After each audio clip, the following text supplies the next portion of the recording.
And we're rolling. Hello, everybody. Welcome back to another episode of the Polititeen podcast. My name is Damian Galvin, and as always, I'm joined by my wonderful co-host, Varun. Hey everyone, my name is Varun Kadathala. I'm the co-host of the Polititeen podcast. Back again for another wonderful episode with Damian here today, talking about a lot of things that have happened since our last episode. I always say this, but this time it's really, really important because we have Israel-Palestine, the conflict going on right now. We had, a Board of Education meeting in our own county, Forsyth County, about the diversity and equity and inclusion plan of our Board of Education. And Damian spoke at that event. We'll talk about that in a minute here. We had so many things happen, even today with Rashida Tlaib. I don't know how to pronounce her last name, but she confronted Biden last night, I believe, at the before he left for the Ford plant about the Israel-Palestine handling, like the situation's handling. We had so many things happen today in terms of like conflicts in that area. But I'm excited to talk to you, Damien, about these issues. But first of all, let's talk about ourselves. How you doing, man? Yeah, I'm doing good. How have you been? I've been keeping busy. It feels good that the school year is, wrapping up. We're going to be able to grind Polititeen. Hopefully, we're actually going to have our first episode like with each other in person very, very, very soon. We're getting that set up, just going to order some things, and hopefully we can start making that the new norm. That vaccine CDC guidelines changing. I don't even know if the CDC. We didn't talk about that changed. in the introduction. We got to talk about the that. CDC guidelines changed, man. Me and you went out to get breakfast, had a meeting this morning. It's good. It's everything's coming back to normal.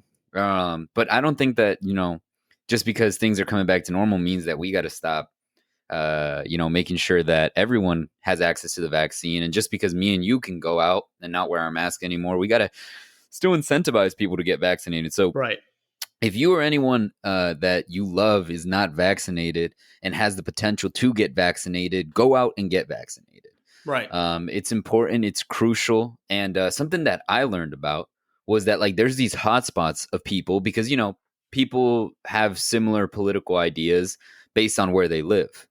So there's hotspots of people that aren't vaccinated. And this causes the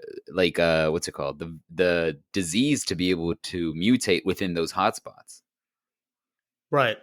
And it's a huge issue. I mean, there's oftentimes like false stories and myths about the vaccine that people believe in. And I would just say, look at the science, read reputed sources, go to the New York Times, go to the, I don't know you don't like that one as much right now with the Israel-Palestine thing going on right now. But I know, look at reputable sources and find your information.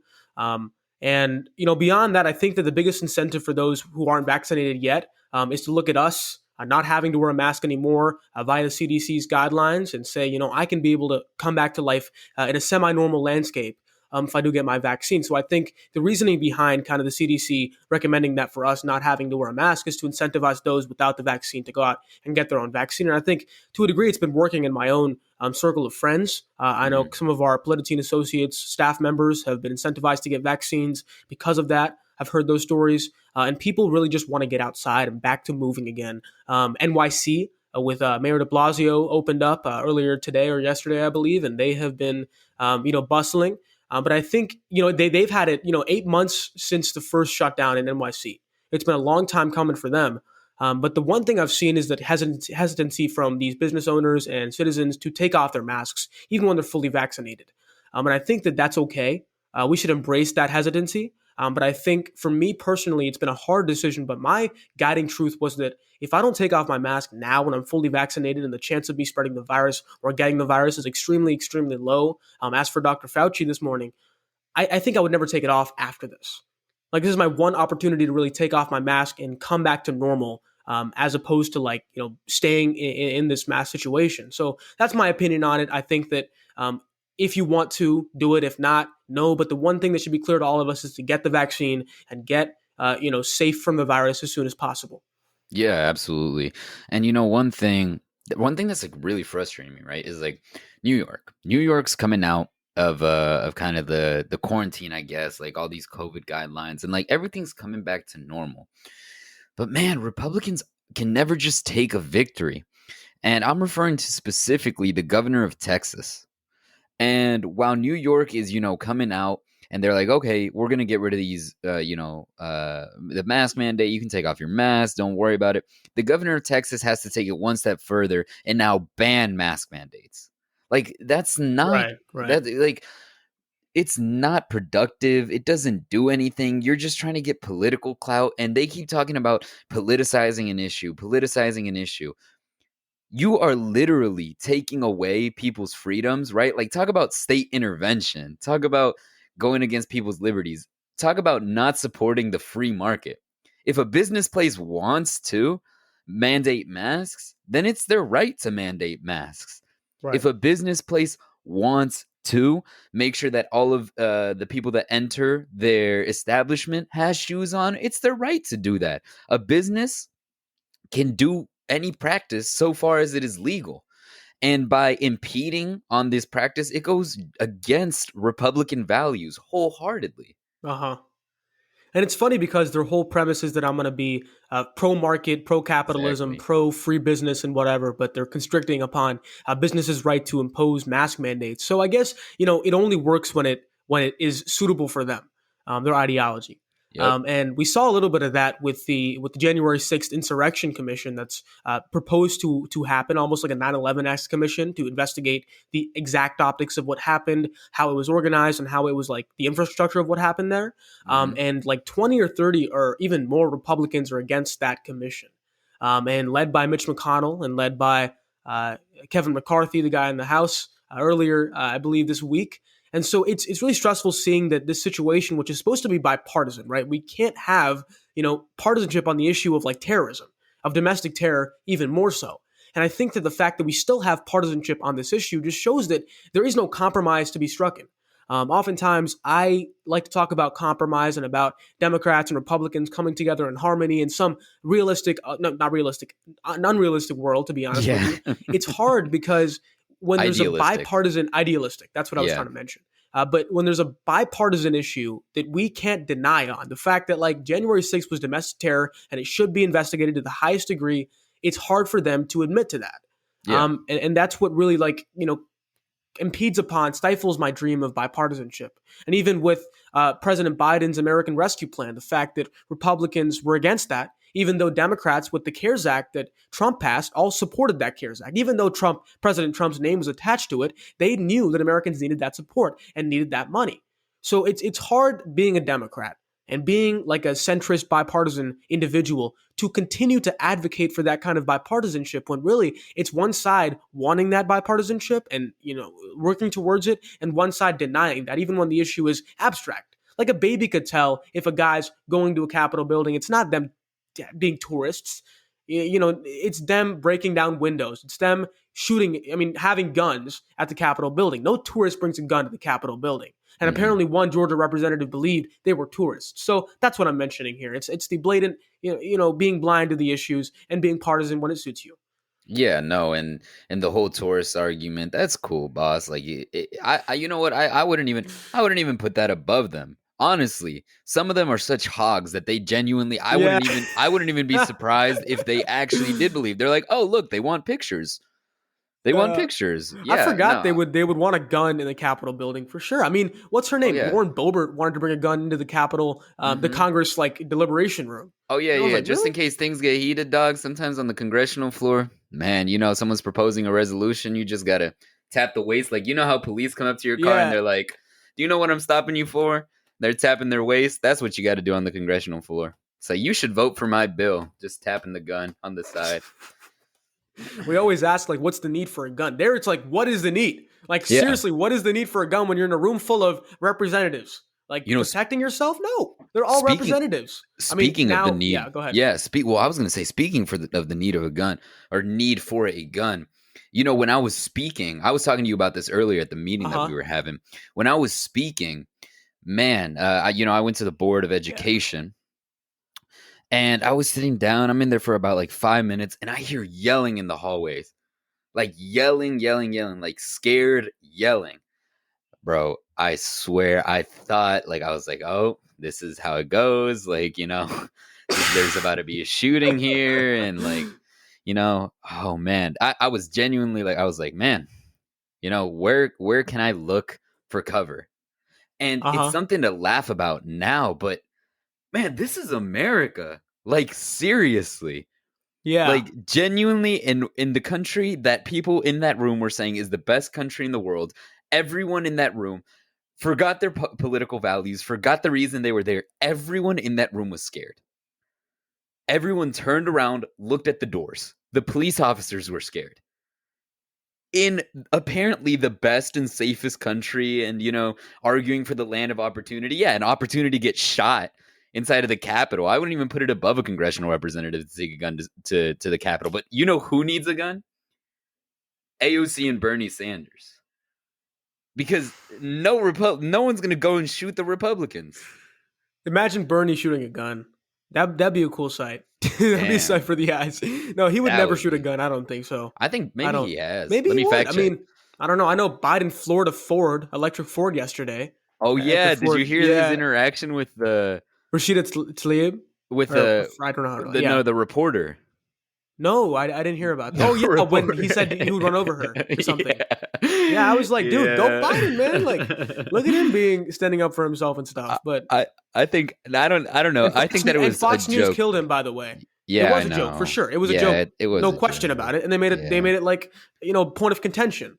Like, come on, man. Like, well, the thing is, and a lot of people were saying that, like, oh, if Trump would have said this, it would have been so different. The left would have been eating this up and saying that he wants to. The thing is, Trump doesn't have good delivery when it comes to jokes, because like everything that he's saying is so funny that you don't know what's a joke and what's not. Like Biden literally went, "I'm just teasing" afterwards. Like he made it very apparent that it was a joke. Trump would have been like, "I'm going to run you over if you keep asking me these stupid questions." And then like later his press secretary would have come out and been like, "Oh, he was just kidding."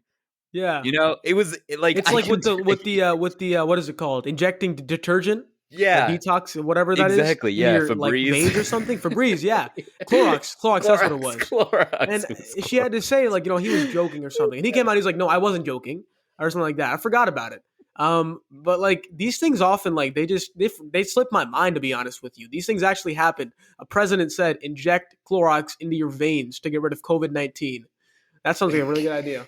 And behind him, I saw one of our health directors like just nodding, like not nodding her head, but shaking her head left and right. I was like, oh, she knows. She knows he's not joking right there. I mean, he was being 100% straight up, President Trump. But that's what makes me scared. President who? Former President Trump. Who? I don't know who you're talking about. Oh, I don't know. Yeah, we don't talk about that man anymore. It goes 43, 44, 46. Forget about that, man. Yeah, exactly. And Geoff Duncan is trying to make a whole new GOP, a whole new Republican Party movement called GOP 2.0. And he kind of recruited Liz Cheney. He went to the Capitol today, and he's talking to Liz Cheney and some other people. I don't know who he was pictured with, but he's basically not going back to his post as lieutenant governor or running for re-election in that position. And he's just gonna, commit full time to making a whole new party, and he calls it the GOP of, I believe, ethics and of morals.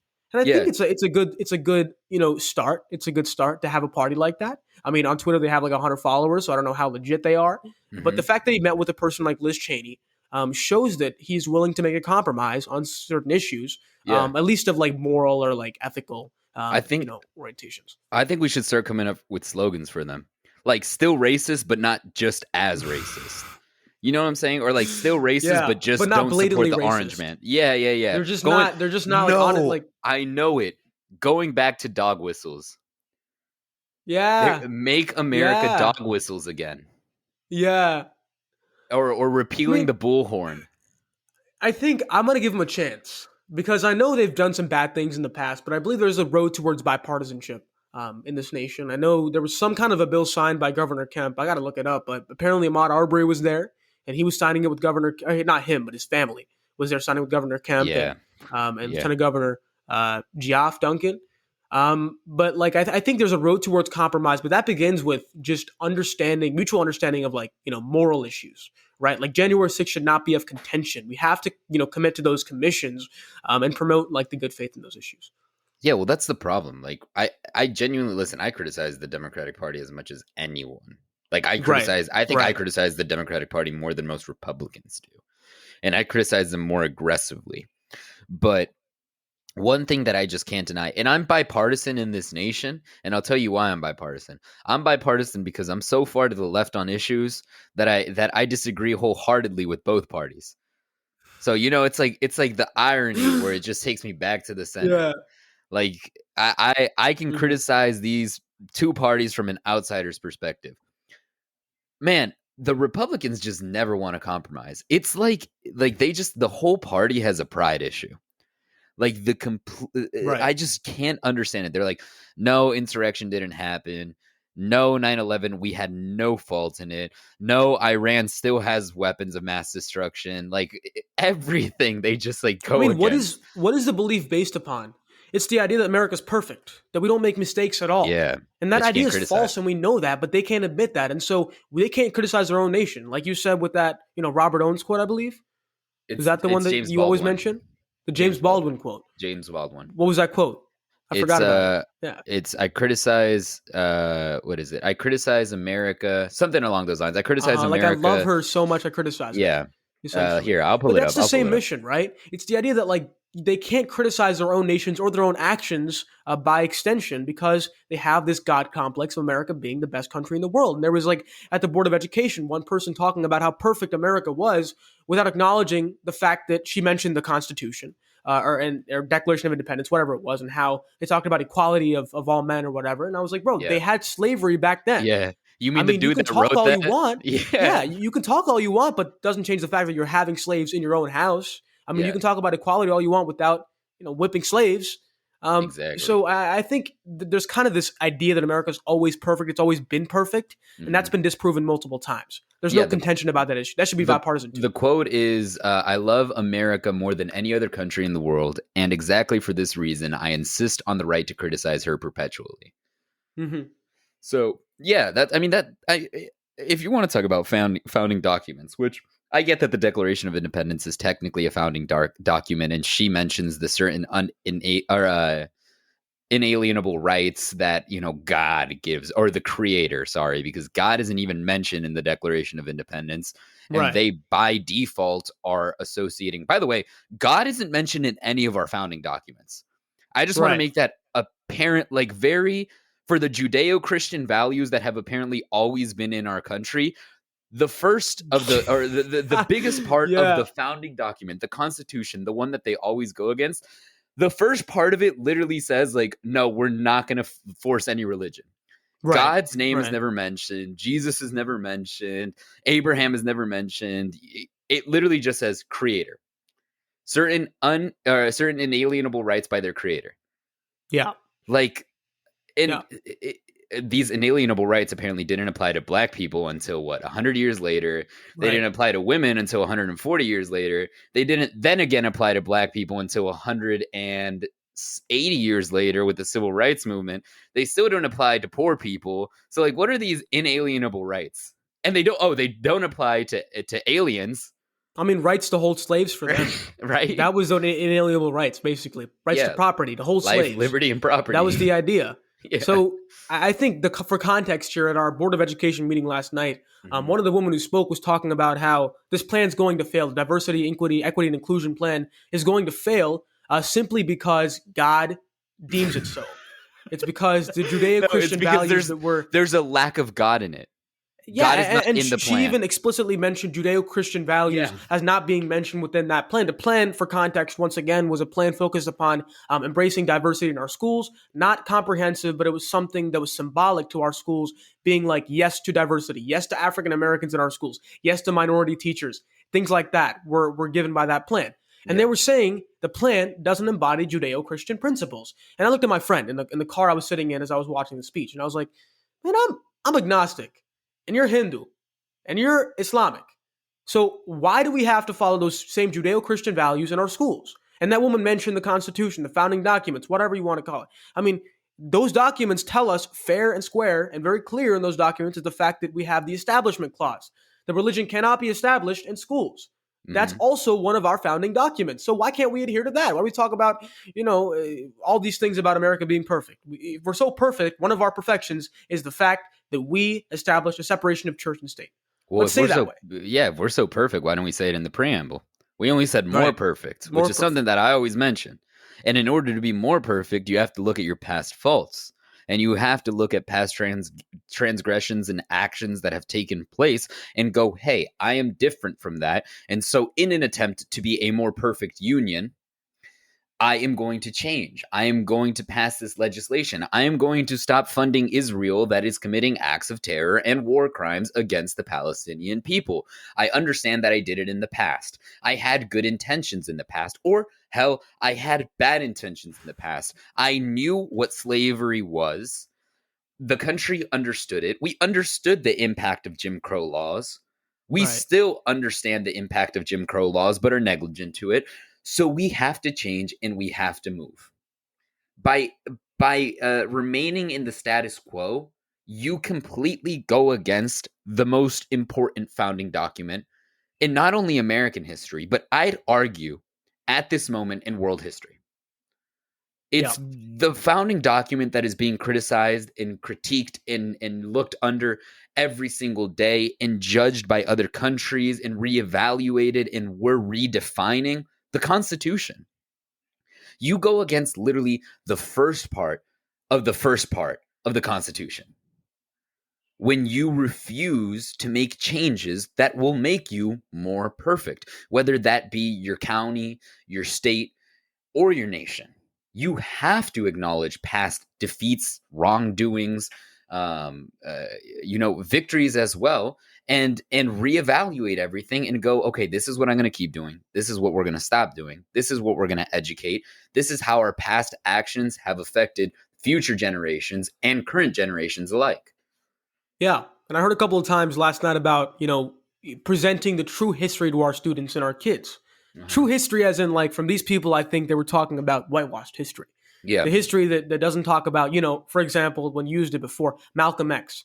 We don't learn about Malcolm X because Malcolm X doesn't fit our mold of a civil, leader against segregation. A person who is, like, always sitting down and, like, advocating for peaceful change, right? At that point in time, Black people were being killed, were being shot, were being lynched on the streets.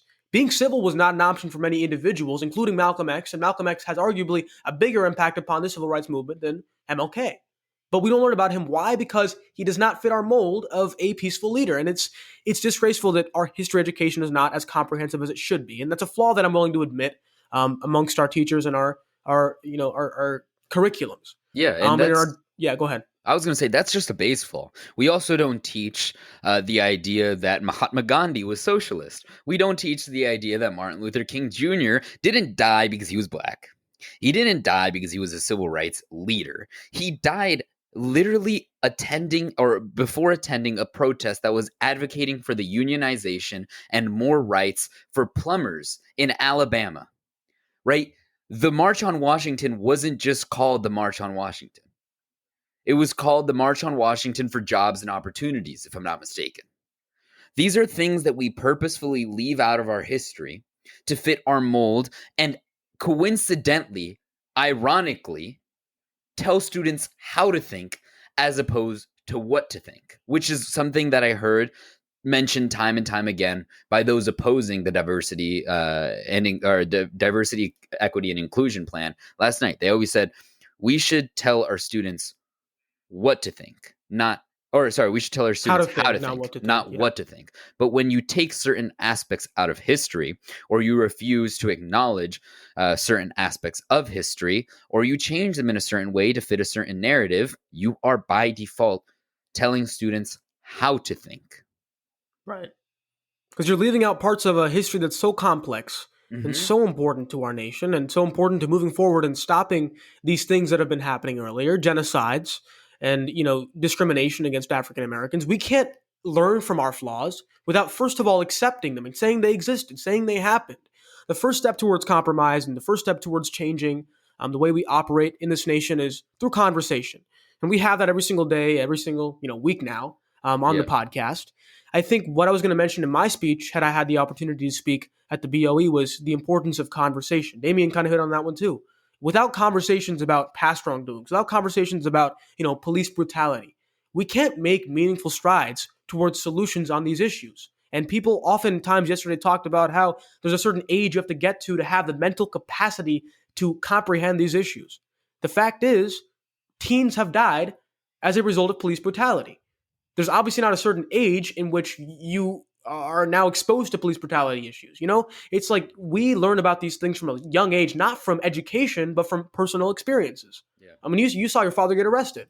Yeah. So it's a testament to how these things affect us in our lives, and learning about them would only just increase our compassion towards our community and our understanding of history and the way forward in this nation. But speaking of history and current events, we had a lot happen today in the Israel-Palestine conflict. I mean, President Biden I talked to Damien about this yesterday, about how he was negotiating a peace treaty and a peace between, Israel and Palestine and the Palestinian Authority.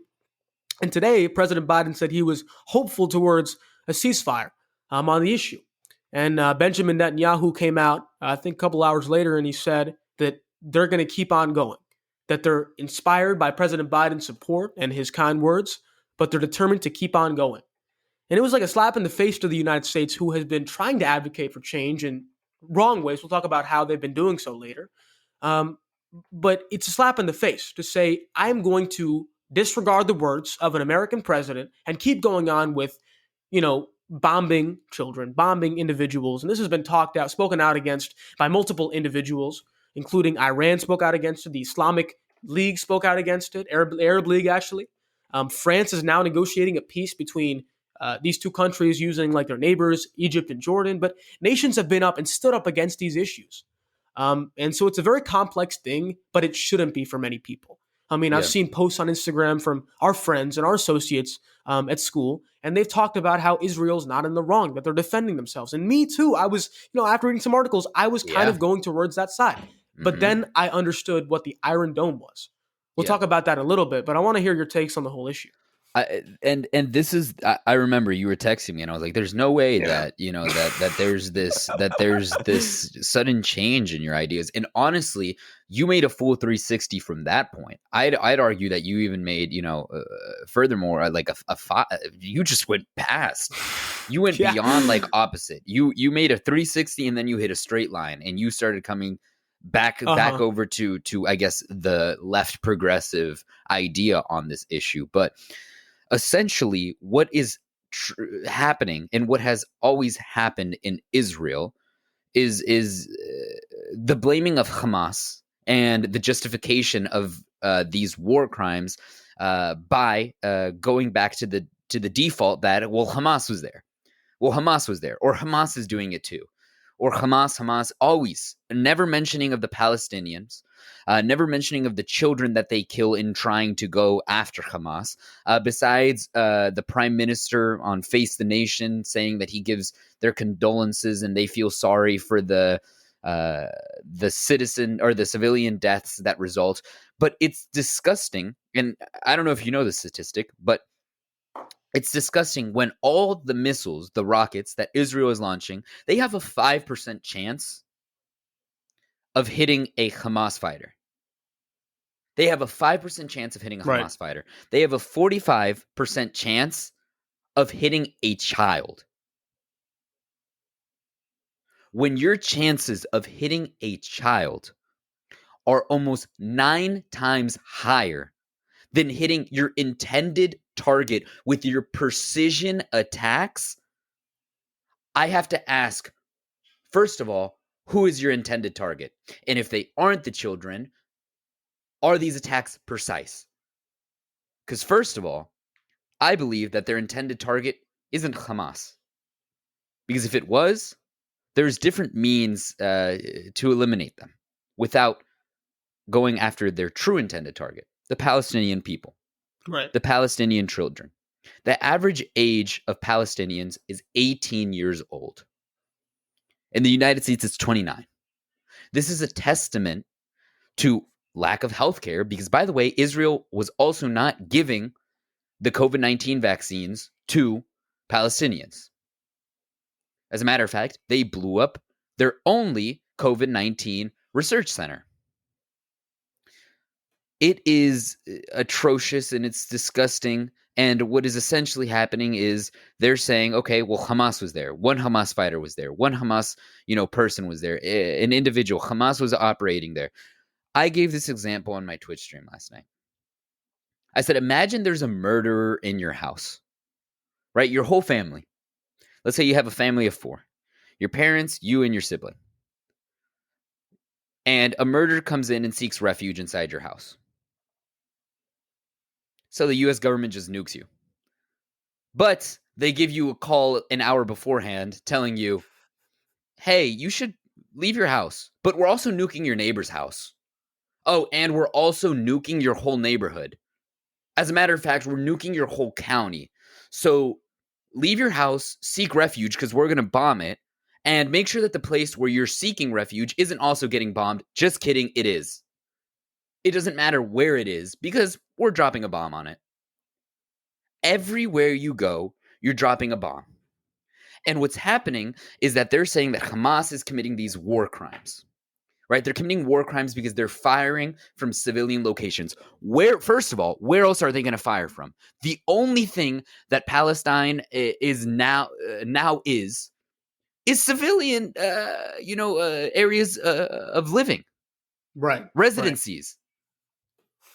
Right. You only have residencies. You have confined these people to such a tight space, and then the prime minister has the audacity to tell Hamas, hey, why don't you not fight from the cities? Why don't you move your weapons and your fighters to an area where we can more easily find you so we don't have to kill Palestinians? Hamas has more... and listen, screw Hamas. I hate Hamas. I'm not defending them. I'll never defend them. They're a terrorist organization just as much as the Israeli government is a terrorist organization. But Hamas has more common sense than the Israeli government. Because they go, hey, maybe if we put a baby in front of the IDF, they won't shoot them. Hamas has more common sense and more dignity and more respect than the Israeli government because they go, hey, maybe if we hide inside a house, the Israeli government will have the decency to not kill us because there's a family living there. But on the contrary, the Israeli government is targeting the families instead of the Hamas fighters who do use human shields, who do hide in residencies, who do, put weapons inside of schools. But it's wrong. You can't just blow everyone up like we did in the Middle East after 9/11. Right. And I think it is a atrocious incident what's happening right now. I mean, you're talking about countless bombing of civilians, individuals. You have like 64 children who died, I believe, in Palestine, if not more. It was 64 in one incident, which was one incident? Which was 1/3 of the civilian deaths. Yeah, I want you to find out if you can the stats on like civilian deaths because I don't know what they are off the top of my head. But what I do know, it's thousands in the whole conflict. Right, it's thousands. 1,000 plus injured, I believe, in Palestine, and like 600 who died. I believe thousand. I don't think so. That's not what I read. In the whole conflict, I'm talking about the whole conflict. Oh, the whole conflict? For sure, the whole conflict. And since 2014, there has been thousands. Oh, you mean 2014? Yes, I mean these 10 days is what I'm talking about. These 10 days, I wouldn't be surprised if it even... 64 was what the toll count for kids was in Palestine. I think what's happening right now is you're seeing bombing from Hamas, which is a terrorist organization, not some kind of a government, not some kind of a international government, but a terrorist organization towards Jerusalem and Tel Aviv and these places. But the thing is that Israel has defenses, aerial defenses. The Iron Dome, as I mentioned before, is a intricate system of aerial defenses to protect Israel against these bombs, and it's extremely effective in doing so. But Palestine has no such thing. Hamas is a ragtag terrorist organization with no such thing. And because of that, every single bomb that Israel fires almost always hits its target. Like Damien said, those targets are often civilians and individuals with no role as a combatant, but they hit their targets without some kind of an aerial defense. And Israel is really shielded from those targets and from those bombs by their Iron Dome. So they have no reason to be, bombing individuals. They can abide and live by themselves in security for as long as they really want with the Iron Dome. I mean, the problem is Netanyahu this morning, he said, Israel's pushing forward to return the common security to you citizens of Israel. They could have common security even without firing missiles. Why? The Iron Dome. So right now they're firing missiles only to spew fear, as Damien kind of implied in what he said, towards Palestinians, and make them, advocate for peace, advocate for rescinding their rights and willfully leave their homes. which is what this conflict began with. I don't know if you guys know this, but the conflict began with individuals telling Palestinians to leave their homes because those are not their homes anymore, because Jews had held those homes for history. So this is how the conflict began: ethnic relocation, forced relocation. And to a certain degree, I would say that's inaccurate because historically Israel has not been the home of the Jews. Now, it was the promised land. I'm just saying it's their claim. Yeah, that's their claim. Their claim is that they're entitled to the land because God said so. Because the dude in the cloud said so. They're entitled to the land. And then what's happening now is that just Israeli Jews are moving into Palestinian territory and just going, as the man from Brooklyn said, if I don't take it, someone else will. So I'm going to take your house. This is my house now. Literally. In looking up the death toll, just verifying it, it was 212 as of 2 days ago. 212 Palestinians killed compared to 10 Israelis killed. Okay, I believe now 64 or so are kids in Palestine as well. Yeah, it was about 64. It was about 64, which is about, again, 1/4. 1/3 of the deaths. More than 1/4. Yeah. 1/3 of the deaths are children. 1/3 of the deaths are children. Okay. So let's say even in this circumstance, the rest of the people that you are killing, every single one of them is a Hamas fighter. Even then, it's not justified. Even then, you can't say, hey, we killed, what would that be? 150 Hamas fighters. Whoops, we accidentally killed 64 children. You can kill 150 of the worst people on the planet. That does not excuse killing 64 children. Now, in searching for this, I also found one of the reasons that I have been criticizing all forms of media, especially the New York Times recently. Here you go. Here's the quote. Civilian deaths on both sides raise urgent questions about which military is causing them. Civilian deaths rise on both sides. So you're going to equate 200 deaths to one Palestinian or to one Israeli death. Because technically, one is a rise from 0. But you can't equate that from a rise of 0 to 200. You can't say deaths are rising on both sides. It's this type of liberal writing that is causing the U.S. to feel like they can support Israel. It is this type of liberal writing in American news media that is causing Israel and the prime minister of Israel, the illegitimate criminal who is holding the office of prime minister in Israel, to say things like, we will not stop until we hear a deafening silence from Palestine. Those aren't words of peace. Those are fighting words. Right. So how are you going to let a terrorist organization ask for peace while you're requesting deafening silence? Right. But one key thing to remember is that even though these things are happening, it's not an excuse for anti-Semitism.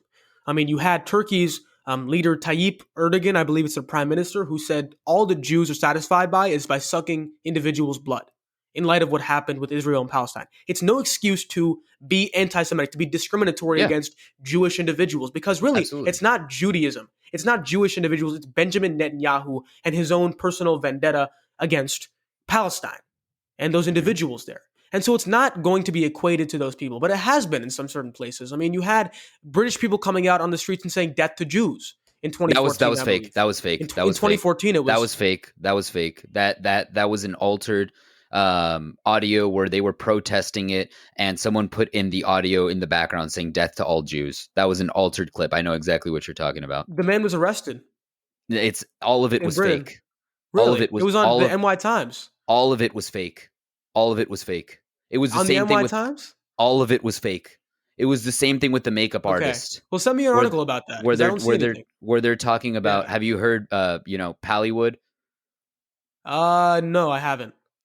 With Pallywood, they're basically saying that Palestine is hiring makeup artists to paint makeup on children and make it seem like they're dead or whatever.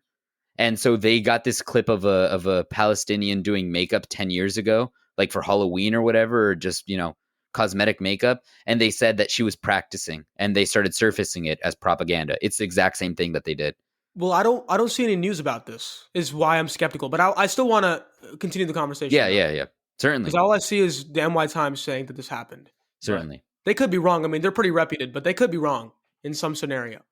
But anyways, beyond that, it's been happening for a long time. You saw in 2014, specifically, there was British people who were throwing rocks at individuals' stores and storefronts who were Jewish. And so it's like what happened, in 1930 is what I would equate it to. When people in Germany were throwing rocks and stoning individuals who were Jewish and breaking down their establishments. It happened in Britain in 2014, and it has the opportunity to happen now with resurfaced anti-Semitism.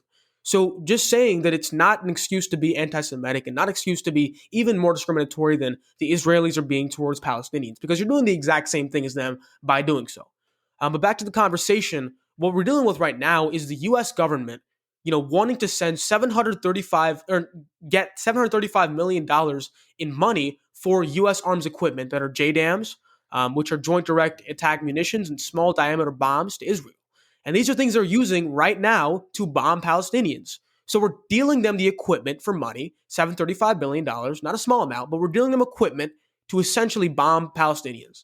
Mm-hmm. And so you can't say the administration is not complicit in what's happening right now. You can talk about how Biden is, calling for peace, but really we're doing the exact opposite. We're going to be doing it, if not for AOC and Rashida Tlaib, who is once again the first American Palestinian representative in Congress, and, Mark Pocan's plan, which says we should not send this money over to Israel because it's going to cause the death of children. And whose hands is that blood going to be on? The U.S. and Israel, but the U.S. We don't have a problem with it because they're brown children. Right, and also our name's not directly tied to it. Yeah. It's Benjamin Netanyahu. Well, we wouldn't care if it was. The bombs that we dropped in Syria are directly tied to us. We don't care. American media wouldn't mention it. They're brown. That's why. Exactly. I mean, that's why our name isn't tied to it. It would be tied to it if American media wasn't so skewed sometimes. Yeah, exactly. Especially when it comes to being Zionist and being right. And Joe Biden, honestly, is being Zionist. He's being completely Zionist. And it's very wrong when he's saying that, Israel does have the right to defend itself. The right to defend itself. And but not to not attack.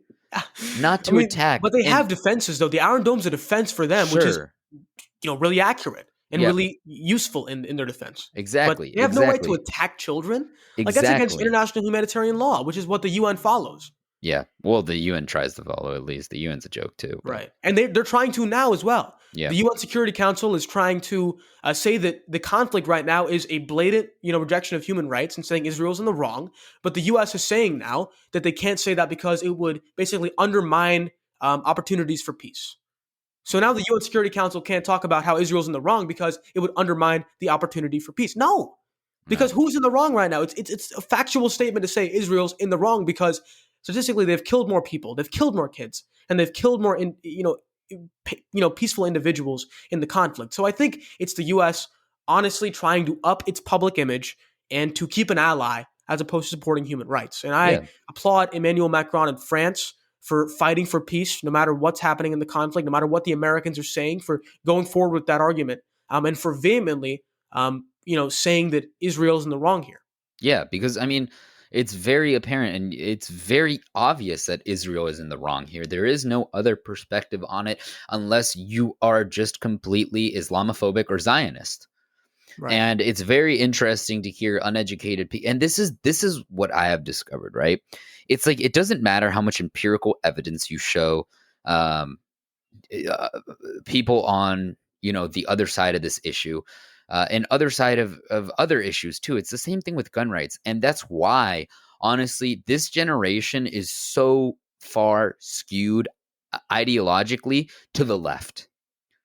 This generation is the most progressive generation. This generation is the most leftist generation because we have learned, ironically, how to critically think. And we go, hey, there's more to an issue beyond what's on face value. And on face value, you can make an argument for anything. If I just told you, hey, Israel is trying to defend itself from terrorists, that is true. Israel, I do not deny that. Israel is trying to defend itself from terrorists. In the process, they're killing thousands of people who do not deserve to be killed. They are wrongly defending themselves, so much so that they are acting as aggressors and they are committing war crimes. Okay, so I do not dissent on the opinion that Israel is trying to defend itself. Just like I do not dissent that technically white people are trying to defend themselves from, what's it called? Culture. Critical race theory. Yeah. They're trying. They're trying reverse racism or something. No, they're trying to defend themselves from. What's it called? Like when all white people go extinct or whatever. Like majority, minority, whatever. Yeah. Like that. So technically, by committing hate crimes, white people are defending themselves from this idea. Technically, we can argue that for sure, but it's not going to be accurate. It's not going to be. On face value, that's the thing. On face value, these, the people that protested, I guess, at the Capitol were protesting a faulty election. But when you look at the reason, when you look beyond face value, that's when you get to the true problem behind. That's how you get to the true issue behind things. You can always just look at issues from the face value. And that's what I talked about this before. That's what the Republican Party does. They just go, here's the picture. We're not going to tell you the story behind it. What does your common sense tell you? That's Republicans' favorite word. Common sense approach. It's common sense to see that Israel is defending itself. It's common sense, but it's not common sense. Sometimes you have to transcend beyond common sense and go into critical sense. Right. Understand, and to critique everything you see. Exactly. And that's what I did yesterday, looking at the NY Times. I looked at Al Jazeera, different news sources to find every bit of information I could about the issue. And I think people don't have the time sometimes to find all the information. But when you have time, do your research, do your reading, and find everything there is to know about an issue. And I think that beyond that, what we can do in this conflict is to not send $735 million over to Israel to fund their activities. People often ask me, like, what do you do? Like, what is the solution here? Like, how do you stop what's happening? First of all, don't, support it monetarily. Don't support it with arms. And don't support it with your mouth. Like, don't say that Israel is in the right here. Because really, clearly, they're not. If 64 children are dying, an institution, an aggressor, is not in the right. They're murderers, to be honest with you. They are. And, once again, defense is their Iron Dome. That's already there, okay? There's no reason for them to be doing these kinds of things. And, Hamas has said, their spokesperson has said that he would consider pleas for peace once Israel stops bombing the Gaza Strip. Yes, which is what I talked to you about in the text messages. If Israel wants to get rid of Hamas, well, once again, consider the word "consider" is still there. There's no guarantee that they would. But think about a terrorist organization having more decency than a government. Right. Because Netanyahu isn't even saying he'd consider. He's not considering anything. He's saying he wants deafening silence. Right. He said you can either conquer them or you can deter them. And he wants to, I think he might want to conquer them because really he's saying to a meeting, I think today or yesterday, he was saying that he is willing to extend what they're doing right now to do more than what they're doing right now, which means more people killed. Like those words literally mean more children killed and more individuals killed. So why are we still sending money to allow him to do more things and not sanctioning the nation, not calling for the UN to send, forces to stop what they're doing? And even the UN sent some aid forces into Israel to help Palestinian individuals in Israel, and they're stopped at the border because Israel's saying that there's some kind of security issues with them and Hamas, but really it's them refusing aid for those who are reeling and suffering. Because over 1,000, we talked about 600 or something, or 200 who are dead, over 1,000 are injured. And those individuals need support. No, over 1,000 are displaced. Exactly. Without homes. And they need help too. So why is the UN, the United Nations, which Israel, I believe, is a part of, being kept out of its own nation? That's the question. Yeah, no, and then let's okay, I understand the 200 casualties are bad and 64 of them being children casualties, absolutely atrocious, terrible. But it's even worse and it's a mockery when and I got really aggravated about this last night on my broadcast when the Israeli prime minister, when Benjamin Netanyahu is saying, well, actually he tweeted this, proof that Israel is the most moral army in the world. And he tweets a PragerU video showing why Israel. Oh my God, he's the prime minister showing why Israel and the defense for Israel being the best army in the world, which is ironic, right? Or the most moral army in the world, because you really moral and army don't really, not words that kind of clash together. That's like, I made the what's it called? The comparison last night that's like Ted Bundy going, "I'm the most moral rapist in history." Like, right. It's two words that don't clash. And he goes, well, we call the Palestinians ahead of time and tell them that we're going to bomb their whole family. Yeah, that's like Ted Bundy going, hey, I'm calling you to let you know that I'm going to rape you. You know what I equated it to? It's not moral. It's literally Michael Jordan going, I'm going to sink this three-pointer from 30 feet out. It's telling, and then doing it without giving you an option to stop it. Doing it. There's no issue. Like, there's no option for you to stop anything. He's just calling his play, and it's not moral. You're calling you're it just exactly. flexing. Exactly. You're literally just flexing on your opponent. I'm gonna go hey, bomb you. Exactly. Get out of your house. It's not like, hey, you should get out. There's no negotiation to say if you do this, you'll be able to. Even kidnappers say if you do this, you can get out of the conflict. Exactly. They're just saying we're gonna kidnap you. Like, we're gonna do about we're it. just gonna bomb you. Hey, I'm just get calling away you, while you can. Letting you know right now. This is Benjamin Netanyahu. I'm letting you know we're about to kill your whole bloodline. No, you're gonna be homeless in 1 hour. No, and then you're gonna be jobless or without a place to work with the Al Jazeera people and the what was it? Al Jazeera and who else? I'm forgetting. Anyways, there was two. Yeah, there was two newspapers, and their offices were bombed. Oh, the Associated Press, the AP. Yeah, and that's one of the biggest newspapers and organizations in the world. But they bombed two of the biggest news organizations for what reason? Not to stop Hamas. Well, that's what they justified it as. Them. They justified it as once again. They said Hamas had some operatives and they had some resources in there. But really, there's no evidence of that to anybody. No. I mean, Blinken said that they gave him evidence in some back channels, but really, what is Blinken saying? I mean, send us the evidence. We asked for it multiple times. Mm-hmm. But the issue here is that they're targeting civilian facilities. They're targeting news offices. They're supposed to be neutral on the issue. Once again, Al Jazeera is presenting both sides of the issue. So why are they doing this? It's for political reputation. It's all they're doing. And we talk about, people gaslighting news articles, like Trump, for example, saying that news is all fake and biased, but Israel's literally bombing the news. That's like Trump bombing a CNN facility. Yeah. That's outrageous. Yeah. Outrageous. Yeah. Yeah. No, exactly. And then Benjamin Netanyahu said, well, why aren't they building their infrastructure instead?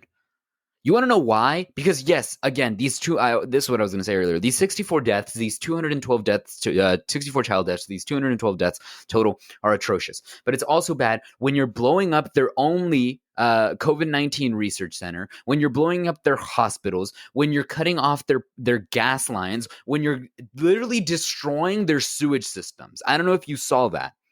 They destroyed their sewage systems, and now there is no proper desanitary system inside of this Palestinian locations. And then on top of that, you've blown up so many schools that 600,000 students are missing class currently.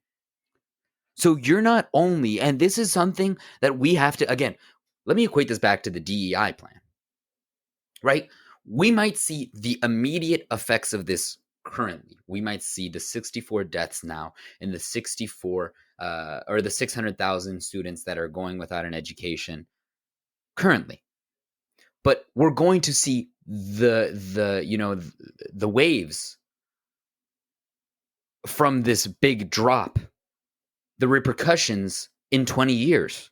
When these kids grow up and they're not as educated, they don't have as many job opportunities presented. They're having, health issues because of the fact that they don't have proper, water distilleries and all of these things. And then we're going to ignore it and be like, well, we shouldn't talk about that because that's in the past. That happened in the past. No, It still affects us today.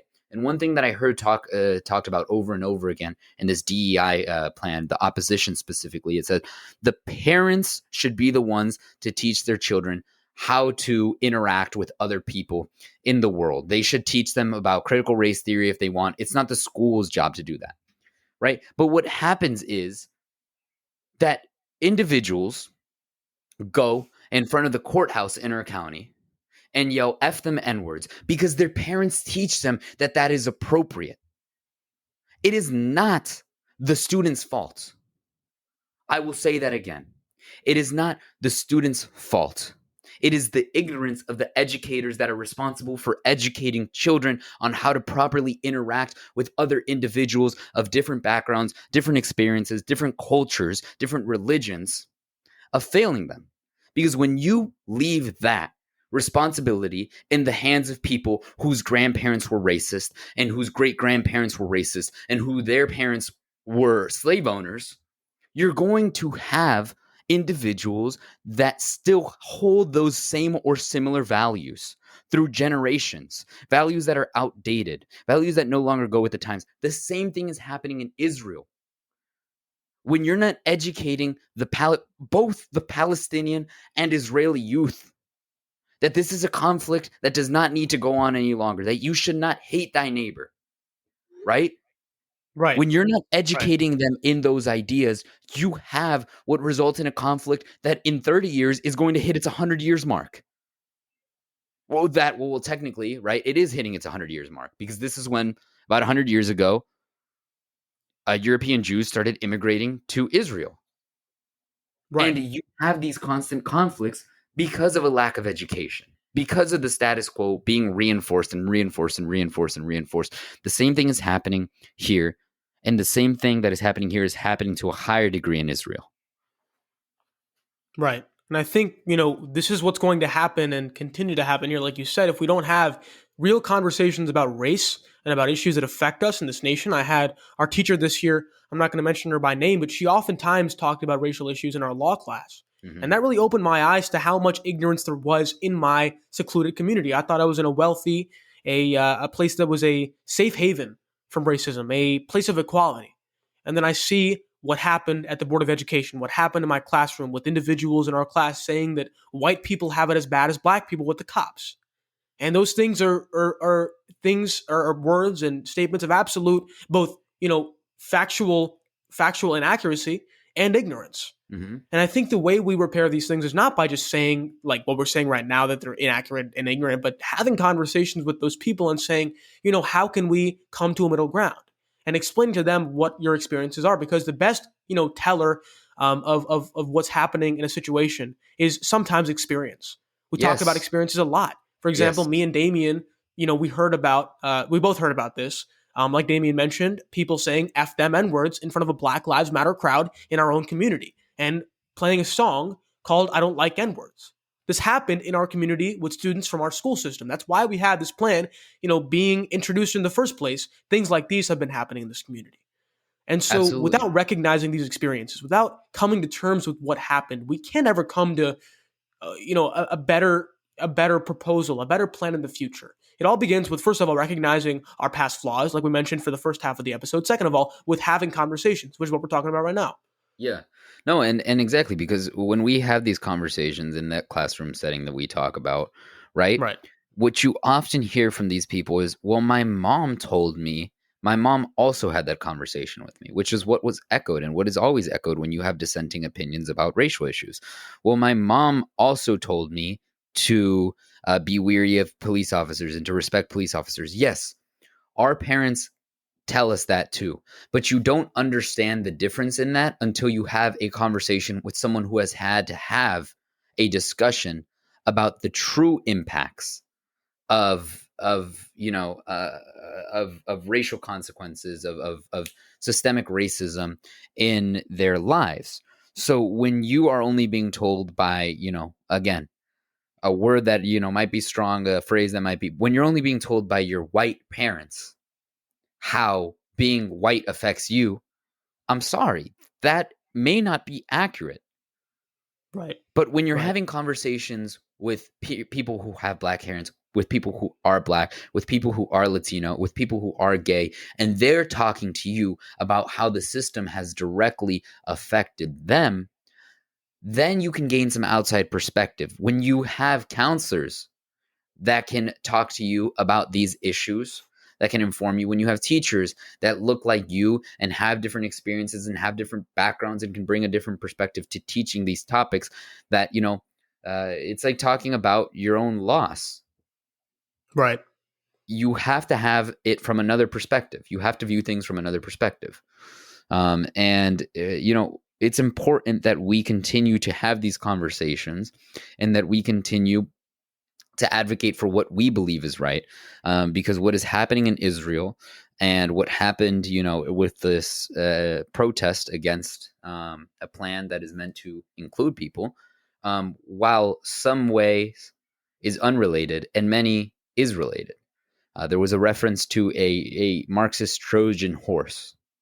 Right. I argue that by not discussing these ideas, by not having conversations with people of different backgrounds and ethnicities, by not talking about hell, something that the plan doesn't talk about, by not mentioning critical race theory, which honestly should be discussed in areas of academia.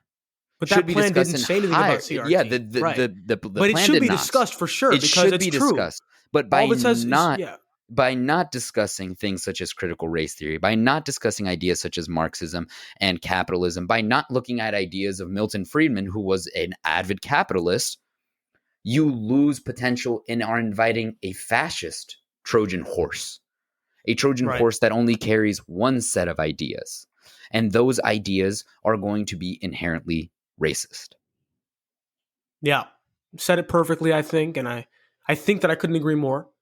For sure. I think there's ways to go forward and to have more done in this community, to have more taught to our peers in the next generation of individuals, because really education is what shapes the next generation. Having quality education is what's going to shape this next generation. And unfortunately, in Palestine, that education is being taken away from many individuals. I saw an Instagram post yesterday from Stanford, person who's going to go to Stanford next year in Palestine.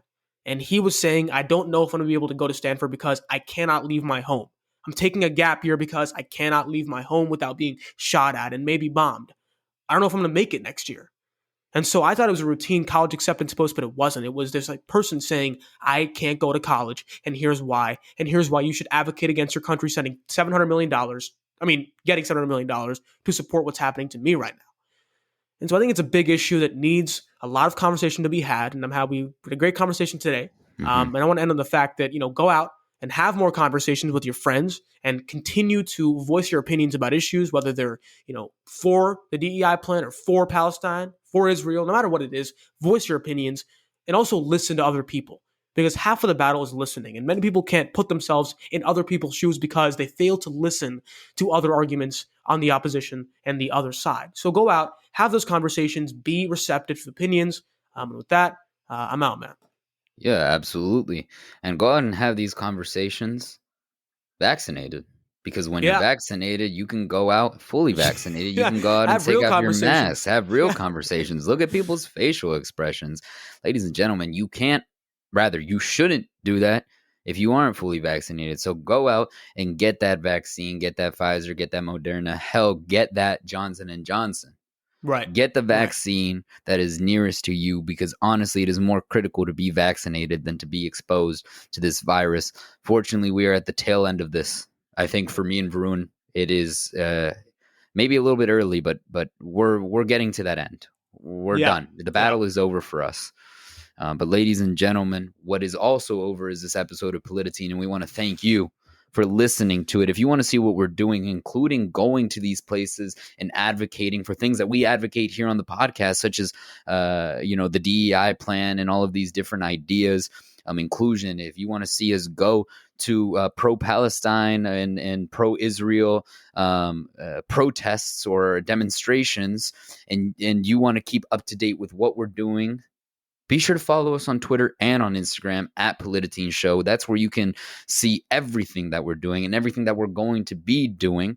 But ladies and gentlemen, you made it through yet another episode of the Polititeen podcast, and we are so thankful for having you. Be sure to tune into our next episode. Turn on notifications on whatever platform you are so that you are informed when we're informing you. Thank you, guys.